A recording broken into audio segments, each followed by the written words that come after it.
गांव की जिठानी। शांति अपने दो बेटों अर्नव और आरुष के साथ शांति से जीवन बिता रही थी, लेकिन शांति के पति सोहन से उसकी कभी कभार थोड़ी थी। एक दिन शांति रोज की तरह सुबह का खाना बना रही थी, तभी दरवाजे की घंटी बजी। घंटी की आवाज सुनकर वो दरवाजे की ओर जाते हुए कहती है, अरे आती हूँ, कौन है, सब्र करो।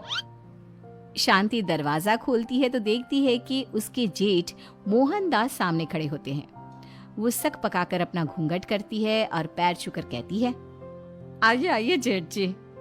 कैसी हो शांति? जी मैं तो बिल्कुल ठीक हूँ, सब आपकी मेहरबानी है भाई साहब। शांति और मोहनदास की बातें सुनकर शांति का पति सोहन और उसके दोनों बेटे बाहर आ जाते हैं। अरे भैया राम राम, कैसे हो आप? राम राम भाई। अरे शांति, ऐसे खड़ी खड़ी क्या देख रही हो? चाय कॉफी कुछ लेकर आओ, भैया आए हैं। शांति तेजी से रसोई की ओर आगे बढ़ती हुई कहती है, अरे मेरी माँ, गेट खोलने के चक्कर में मेरे तो चावल ही जल गए। वो दौड़ी दौड़ी रसोई में जाती है और देखती है कि सारे चावल जल गए हैं। वो दोबारा चावल बनाने में लग जाती है। इतने में सोहन आवाज लगाता है, अरे शांति, तुम्हारे चावल का रोना खत्म हो गया हो तो चाय ले आओ। जी लाती हूँ अभी। शांति जल्दी जल्दी चाय बनाती है और मोहनदास को चाय देती है। सब एक दूसरे की खैर खबर पूछते हुए चाय पीते हैं। चाय खत्म होती ही मोहनदास शांति की ओर देखते हुए मजाक में कहते हैं, शांति, अब तुम्हारी चाय में दम नहीं रहा, अब हमें चाय बनाने वाली बदलनी पड़ेगी। ये कैसे मुमकिन होगा जेठ जी, घर और बाहर का सारा काम मुझे ही करना पड़ता है और कभी कभी जल्दी जल्दी के चक्कर में काम बिगड़ जाते हैं, जैसे आज चावल जल गए।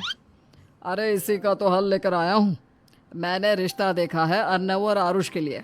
दोनों लड़कियां बहुत सुंदर और सुशील हैं। अगर आप दोनों इजाजत दें तो बात करूँ आगे। सोहन और शांति रिश्ते की बात सुनकर कहते हैं, अब ठीक है, बात चलाइए ना भैया, पर पहले लड़की के बारे में कुछ बताइए तो सही। हाँ हाँ भाई साहब, लड़की कैसी है, परिवार कैसा है, कहाँ के रहने वाले हैं? देखो, परिवार तो बहुत अच्छा है, पर वे दोनों लोग बहुत गरीब हैं। दहेज में कुछ मिलेगा नहीं। अरे हमें दहेज में कुछ चाहिए भी नहीं, बस लड़की संस्कारी होनी चाहिए। एक लड़की तो पढ़ी लिखी है और शहर की रहने वाली है, पर दूसरी अपनी गरीबी की वजह से पढ़ न सकी और गांव में रहती है, लेकिन दोनों है बहुत खूबसूरत। अगर तुम सबको देखते ही पसंद ना आ जाए तो मेरा नाम बदल देना। हाँ, पर तो हम आंखें मूंद कर भरोसा कर सकते हैं भैया। आप आगे बात चलाइए, हम शादी करने को तैयार हैं। कुछ ही दिन में अर्नव और आरुष की शादी हो जाती है।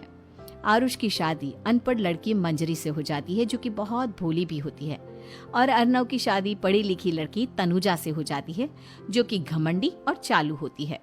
एक दिन मंजरी घर के काम कर रही थी कि अचानक शांति उसे आवाज लगाती है, बड़ी बहू, ओ बड़ी बहू, मंजरी जल्दी यहाँ आओ। मंजरी जल्दी जल्दी शांति के पास जाती है।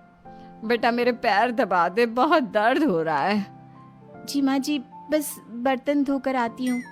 अरे बैठ यहाँ, मेरे पैर में बहुत तेज दर्द हो रहा है, बर्तन छोटी बहू धो लेगी। मंजरी शांति के पैर दबाने लगती है तो शांति तनुजा को आवाज लगाती है, छोटी बहू, ओ छोटी बहू।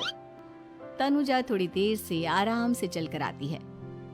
जी माँ जी, आपने बुलाया मुझे? आपको कोई काम था क्या? तू कुछ काम कर रही है या? शांति की बात काटते हुए तनुजा बोलती है, कुछ नहीं माँ, फोन पर अपने घर पर बात कर रही थी। अरे बाद में बात करियो अपने घर वालों से, पहले जाके बर्तन धो ले। तनुजा मुंह बनाते हुए अपनी जिठानी की ओर देखती है और मन ही मन कहती है, ये महारानी वहाँ बैठी है, ये नहीं कि बर्तन धो ले। मैंने इतनी पढ़ाई बर्तन धोने के लिए की थी क्या?